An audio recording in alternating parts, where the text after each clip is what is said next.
अस्सलाम वालेकुम नाज़रीन, आप देख रहे हैं OMG ग्लोबल और मैं हूं सानिया शाह। नाज़रीन, आज की हमारी इस वीडियो में हम आपको बताएंगे दो अमेरिकी खिलाबाज रॉक और पॉप की कामयाबी के साथ ज़मीन पर पहुंच गए हैं, जबकि उनके dragon capsule international space station से जुदा होकर ज़मीन की तरफ रवाना हुआ और आलमी वक्त GMT के मुताबिक शाम तकरीबन 7 बजे अमेरिकी शहर फ्लोरिडा के नज़दीक लीच मैक्सिको में उतर गया।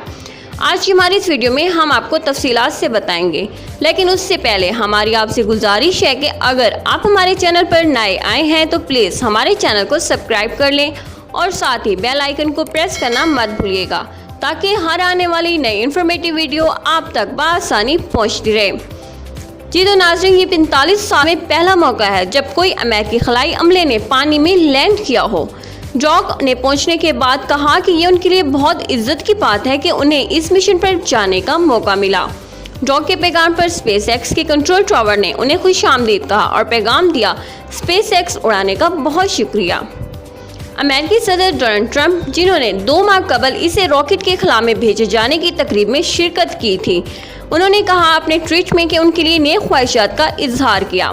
SpaceX तस्वीर का जरिया EPA इस कामयाब लैंडिंग का मतलब ये है कि अमेरिका के पास एक मरतबा फिर से अपने खलाबाजों को खला में ले जाने और वापस आने का काबिल इस्तेमाल जरिया मौजूद है। याद रहे कि ये सलाहियत मुल्क के पास उस वक्त नहीं रही थी जब इसने सन 2011 में अपने शेल्टर्स को रिटायर कर दिया था। अमेरिकी खलाई एजेंसी नासा और उसके कमर्शियल शराकतदार SpaceX ने इसे स्पेशल डाउन और लैंडिंग की एक ऐसी जगह तयन किया जो समुद्री तूफान से खासी दूर है। ये समुद्री तूफान फ्लोरिडा के मशरकी साहिल से टकराए गए। कैप्सूल की लैंडिंग करने का तरीका इन खलाबाजों को बाहिफाजत साहिल तक पहुंचाने वाले बैरी जहाज़ों को खलीज मैक्सिको की जानिब भेज दिया गया था, जो मगरबी फ्लोरिडा की जानिब से पेंसिकोला की जानिब है। ब्रैडली और डॉक की कैप्सूल की वापसी इंतहाई तेज़ रफ्तार से हुई। ये रफ्तार आगाज़ में कई किलोमीटर फी सेकंड थी। माहिरीन के मुताबिक इसके बाइस कैप्सूल कम से कम 2000 सेंटीग्रेड तक गर्म हो जाएगा।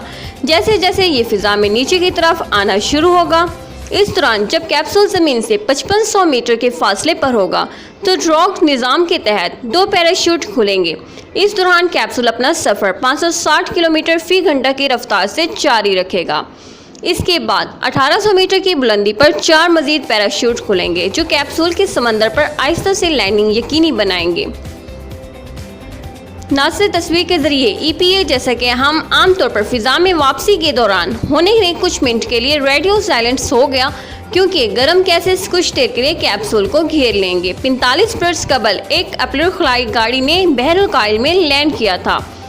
डॉक ने कहा कि इन्होंने इन दिनों की चंद रिपोर्ट्स में पढ़ा है कि उस वक्त खलाबाजों ने कि पानी के ऊपर तैरते वक्त तबीयत ख़राब हुई थी, जिसके बाद उन्हें बाहिफाजत वहाँ से ले जाया गया था। उन्होंने सहाफ़ियों से बात करते हुए कहा कि ज़रूरत पड़ने पर हमारे पास लिफाफे मौजूद हैं, हमारे पास तौलिए भी हैं जो इस वक्त में काम आ सकते हैं। अगर ये होना ही हो तो ये पहली मरतबा नहीं होगा। जो अफराद खला में सफ़र कर चुके हैं उन्हें मालूम है कि कभी कभार ऊपर जाते हुए और बाज़ औक़ात नीचे आते वक्त आपके जिस्म का निज़ाम पर असर पड़ता ही है। ख्याल रहे कि खलाबाजों ने मई के इख्तिताम पर बैनुल-अक़वामी खलाई स्टेशन के ज़रिए सफ़र का आगाज़ किया। उन्होंने आगाज़ में SpaceX के फ्लिकन नाइट रॉकेट के ज़रिए फ़िज़ा में बुलंदी के सफ़र की शुरुआत की और इसी तरह अमेरिका में खलाईबाजी की एक नए दौर का भी आगाज़ हुआ।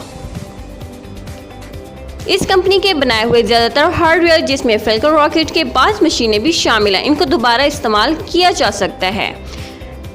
हमने बुनियादी तौर पर रॉकेट के बेलौज और उसकी हिफाजत के आला मियार कायम कर रहे हैं, ताहम हम तमाम मराहिल की डिज़ाइनिंग में शामिल नहीं होते हैं। हमने निजी कंपनियों को नए डिज़ाइन बनाने की मुकम्मल आज़ादी दी है। इसका फ़ायदा ये हुआ कि हम इससे नीचे पहुँच चुके हैं, जहाँ हम इन रॉकेटों और कैप्सूल को दोबारा इस्तेमाल कर रहे हैं, और अब हम यही काम चांद और ब्लैक मरीख के साथ करना शुरू करेंगे।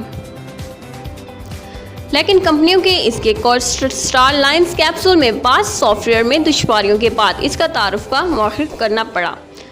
नासा की ये कोशिश होगी कि इन कैप्सूल्स की साफ़ सुथराई और उनके दरकार जिद्दत फ्राहम किए जाते हैं जाने के बाद इन्हें आइंदा बरस की शुरुआत में रॉकेट में नस्ब किया जा सके।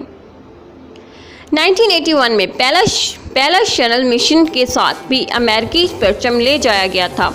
उम्मीद ये परचम दोबारा खला में इस वक्त जाएगा जब अमेरिका इस दहाई के आखिर में दोबारा खलाबाजों को चांद पर भेजेगा। नाज़रीन, अगर आपको हमारी ये वीडियो पसंद आई है तो प्लीज़ लाइक एंड शेयर ज़रूर कीजिएगा। Thanks for watching. अल्लाह हाफिज़।